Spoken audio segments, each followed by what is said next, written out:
안녕하세요. Recording in 자, progress. 화면 켜신 분들 저에게 손인사 한번 해주시겠어요? 잘 들리시는지. 네, 반갑습니다. 소리 잘 들리시나요? 네, 그럼 동그라미 최명숙님 잘 들리시나요? 화면 끄지 마시고 같이 해요. 자, 저희가 이번에 같이 하게 될 책은 다 공지 받으셨겠죠? 끌리는 리더의 조건, 줄여서 끌리죠. 네, 끌리죠. 책 같이 할 거예요. 자, 리더십에 관한 책인데요. 여러분들 하루에도 몇 번씩 리더십에 대해서 고민 많이 하시죠? 내 리더십이 잘 발휘가 되는지, 안 되는지, 왜 안 되는지 고민이 많이 되실 텐데, 이 책이 좋은 해답이 될 거라고 생각을 합니다. 자, 이 책의 저자는 타이 베넷이라고 하는 분인데요. 21살 때 형하고 같이 집판 사업에 뛰어들어서 성공을 했었고 500명이 넘는 영업 관리자를 아주 성공적으로 양성한 그런 분이에요. 그리고 어떠할 때 리더십이 잘 발휘되고 어떨 때 그게 잘 되지 않는지 계속 연구를 하고 고민해서 발견해낸 본인의 아주 효과적인 리더십에 관한 노하우가 이 책 안에 녹아 있어요. 그러니까 저희에게 많이 도움이 되겠죠. 이제 그러면 저희들 같이 할 내용 제가 화면 공유하고 시작하겠습니다.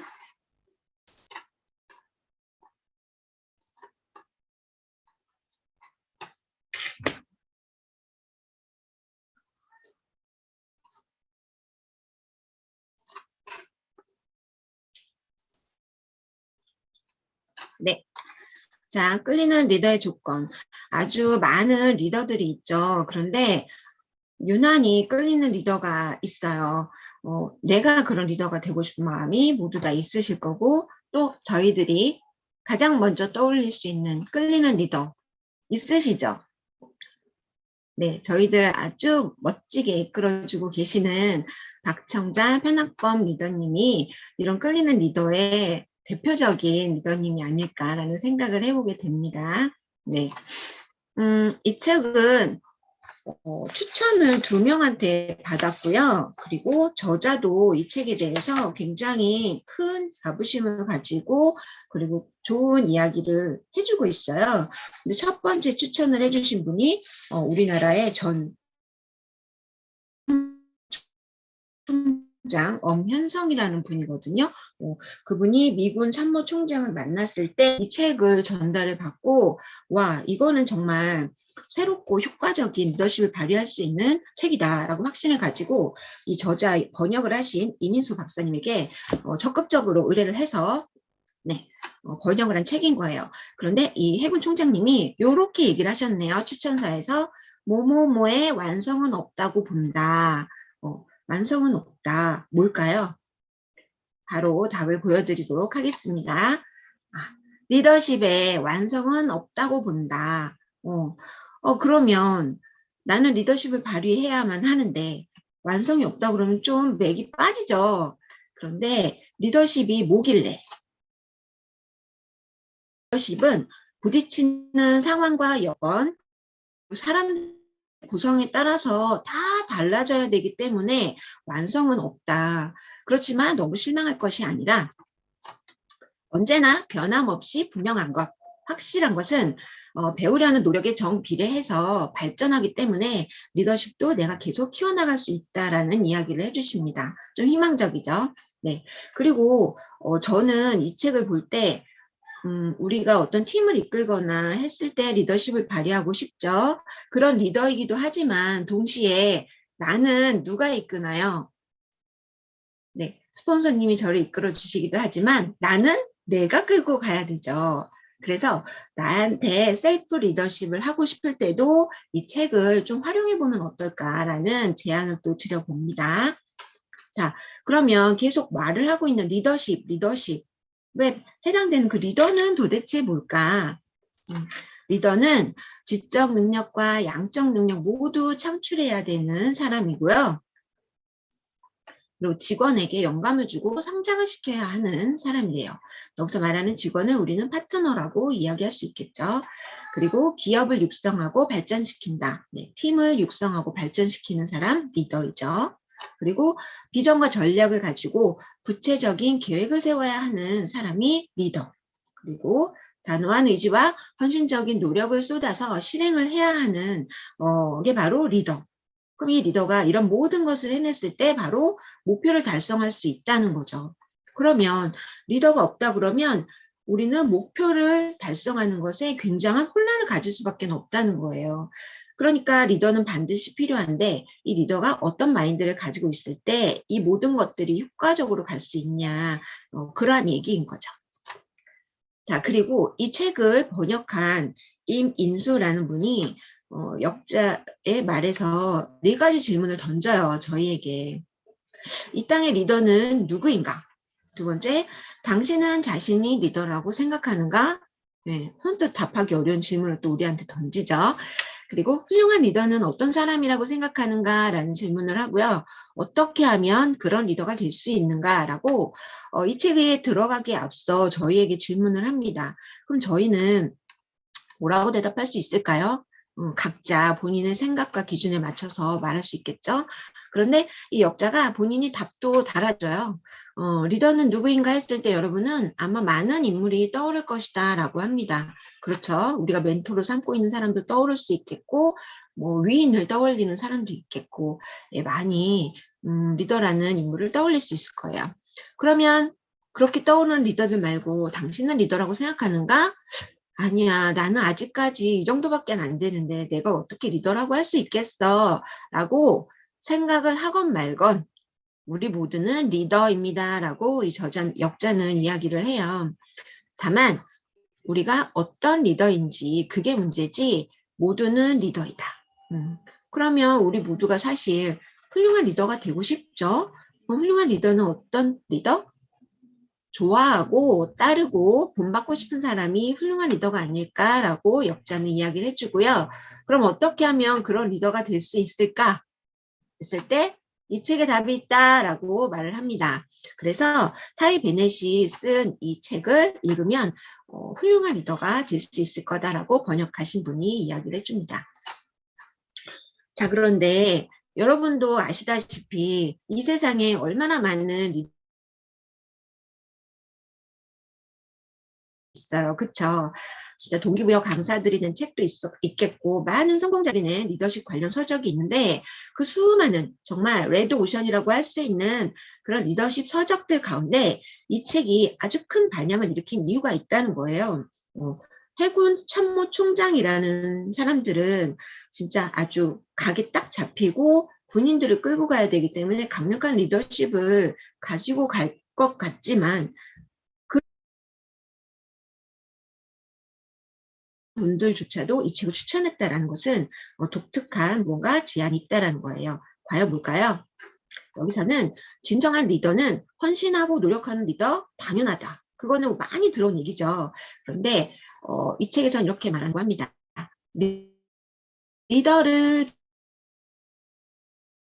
길러내는 리더가 진정한 리더를 길러낼 수 있는 리더야말로 팔로워를 만들어낼 수 있고 똑같이 훌륭한 리더를 만들어낼 수 있기 때문에 어떤 팀이나 기업이나 이런 단체가 지속 가능한 발전을 만들어갈 수 있기 때문에 그렇다고 합니다. 너무 맞는 말인 것 같아요. 리더를 길러내는 리더. 그럼 리더를 길러내는 리더는 어떤 마인드를 가지고 있어야 될지. 새로운 리더십의 탄생, 파트너십이라고 이제 공개를 했어요. 제 입장에서 내가 지금까지 앞서 말한 그런 좋은 리더십은 바로 파트너십을 가지고 있는 리더라고 이야기를 합니다. 파트너십을 가지고 있는 자, 그래서 저는 지금 연결이 불안정하다고 뜨는데요. 목소리 잘 들리시나요? 네. 동그라미로 표시 좀 해주세요. 네. 어떤 에피소드가 나와요. 지금은 어떠신가요? 지금 괜찮죠? 안원영 리더님 보이시는데 잘 들리시나요? 끊어져요? 자꾸 끊기는구나. 아, 저의 주옥 같은 멘트를 다 못 들으신 거예요? 그러면 제가 장소를 잠깐 옮겨볼게요. 화면을 껐으니까 저는 안 보이시겠죠?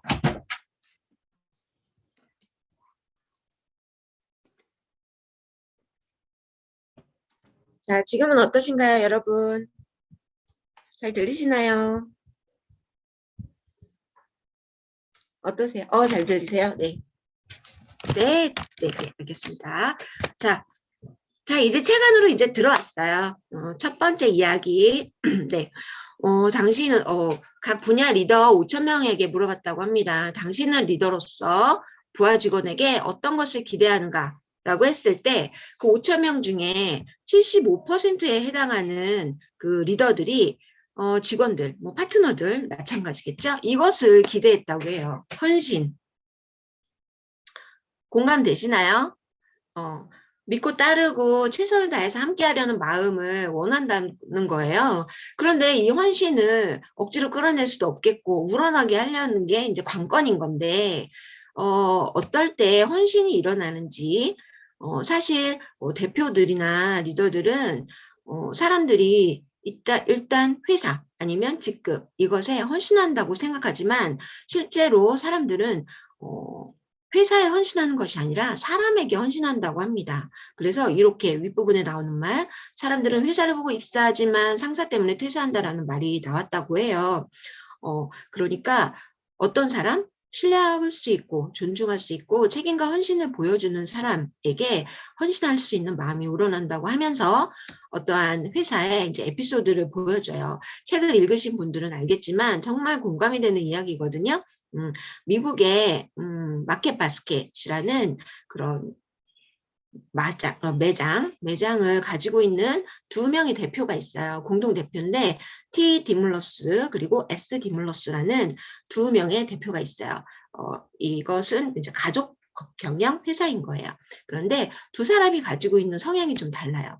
T 디물러스는 직원들을 위해서 분기별 학비 보조금 $1,000를 주는 것을 기꺼이 승인하는 그런 대표였고, 그리고 말단 출납원들에게 시급 $8가 기본인데 $12를 지급할 수 있도록 승인을 해줬고, 그리고 모든 직원의 이름을 알 정도로 직원들하고 친밀함을 늘 가져갔었고, 그리고 대부분의 직원들이 이 T 디물러스와 함께한 각자의 에피소드들이 있을 정도로 되게 친근한 대표였던 거예요. 그리고 마켓 바스켓의 문화를 조성하기 위해서 아주 노력을 해왔죠. 그런데 그것을 상반돼서 S 디물러스는 T 디물러스와 다르게 학비 보조금 뭐가 필요해? 필요하지 않아. 그리고 사람들이 따르는 거는 대주주의 직위야. 직위만 있으면 직원은 경청하고 복종할 수밖에 없어 라고 생각을 했다고 하고요. 이 마켓 바스켓의 어떤 문화 행사에 동참하지 않아. 그러니까 그 안에서 어떤 공감이 이루어지는지 이해를 하지도 못하는 그런 대표였던 거죠. 그러니까 성향으로 봤을 때 T 디물러스는 파트너 같은 대표, 그리고 S 디물러스는 투자자형 대표라고 할 수 있어요. 그런데 지분이 누가 더 많아요? S 디물러스가 좀 더 많았어요. 그래서 이 S 디물러스는 T 디물러스의 그런 방식이 마음에 들지 않았고 해서 이사회를 압박해서 T 디물러스를 그냥 해직을 시켜버립니다. 그게 가능했어요.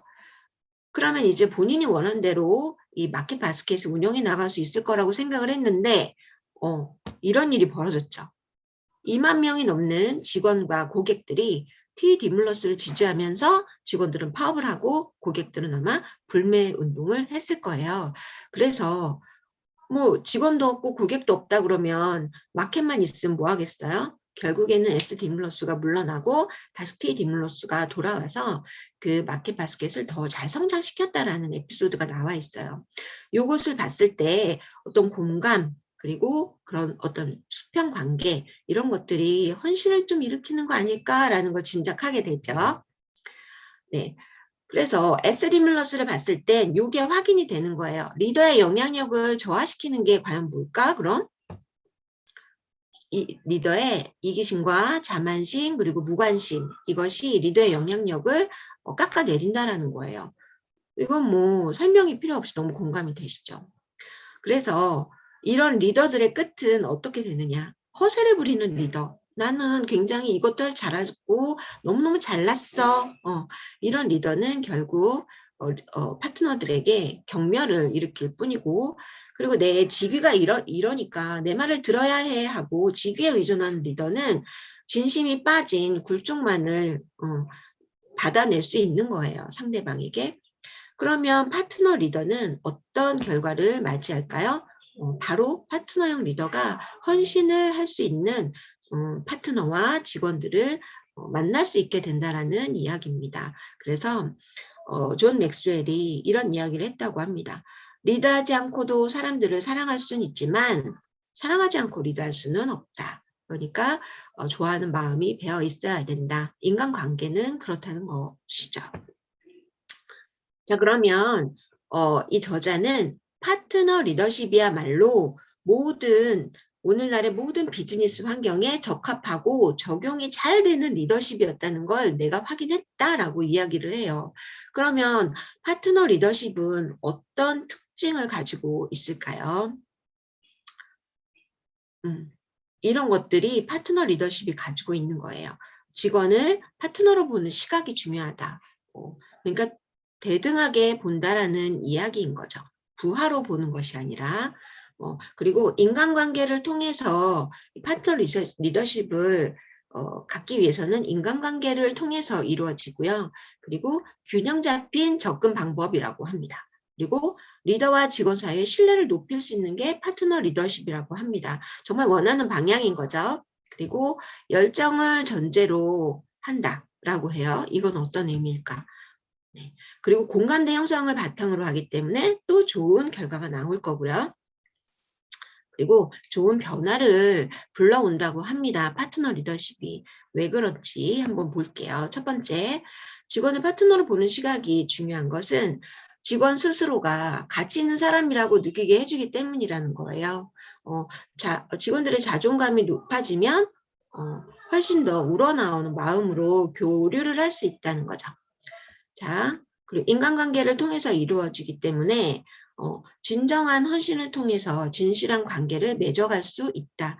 그러니까 여기서는 리더의 헌신도 마찬가지, 그리고 파트너의 헌신도 서로 통할 수 있다는 거예요. 어떠한 압력이나 그런 게 아니라 우러나서.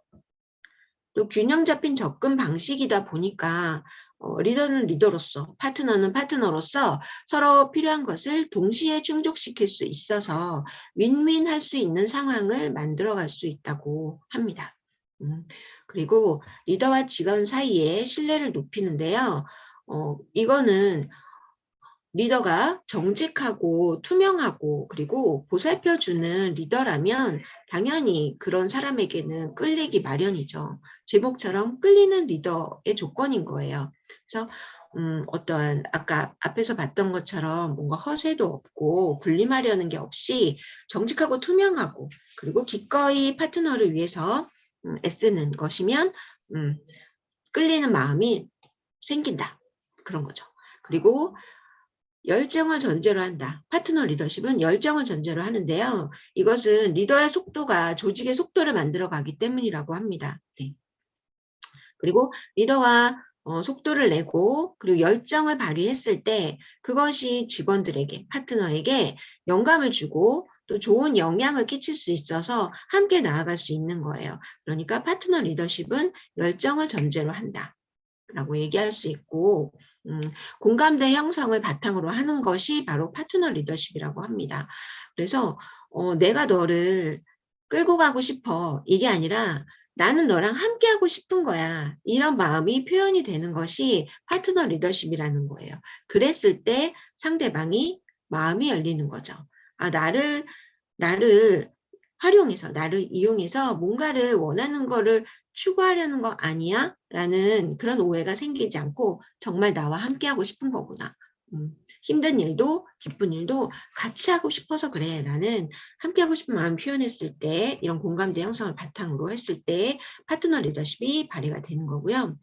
변화를 불러일으킨다. 이것은 언제든 조직은 팀은 더 나아가서 더 좋은 변화를 만들고 싶은 게 당연하죠. 그런데 리더가 조금 더 나은 쪽으로 나아가야겠어 라고 할 때 이렇게 갑시다 라는 말보다는 내가 먼저 했을 때 그 효과가 훨씬 더 크다는 거예요. 그래서 내가 먼저, 여기 책에 나왔을 때는 기부를 하는 내용이 나오거든요. 어떤 총장이 와가지고 되게 인지도도 없는 그런 대학에 와서 이 대학을 활성화시키고 더 많은 투자를 받아내기 위한 목적을 가지고 있어요. 이 새로운 총장은. 그랬을 때 자기는 그런 걸 하지 않으면서 투자 유치만 했을 때는 효과가 그렇게 나오지 않았을 텐데 오자마자 본인이 엄청난 금액을 이 학교에 기부를 합니다. 자기가 먼저 하다 보니까 여기저기 많은 사람들이 따라서 투자를 해오고 결과적으로는 이 사람이 원했던 변화, 이 학교가 활성화되고 더 크게 발전하는데 시발점이 됐다라는 거예요. 그래서 파트너 리더십은 변화를 불러일으키는 데도 효과적이다라고 이야기를 하는 거죠. 그러면 파트너 리더십을 가진 파트너 리더가 되려면 어떻게 해야 될까?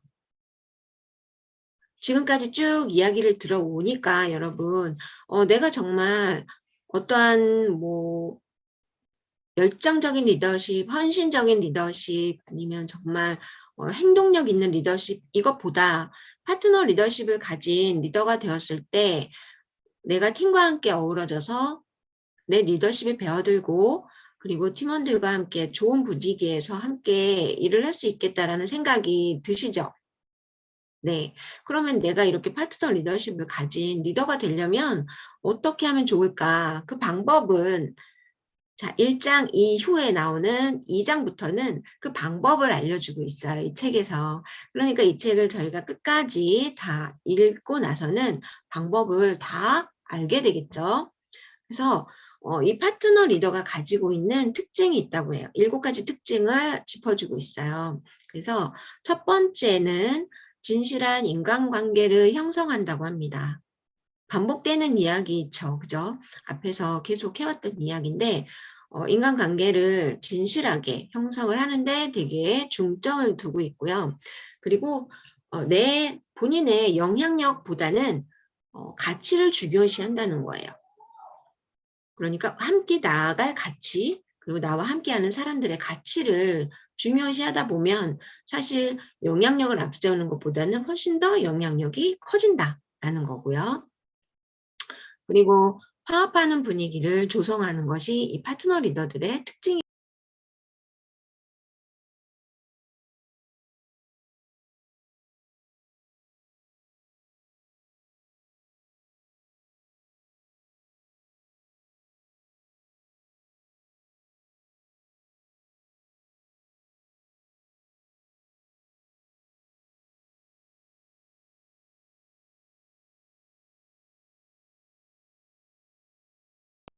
이건 무슨 말일까요?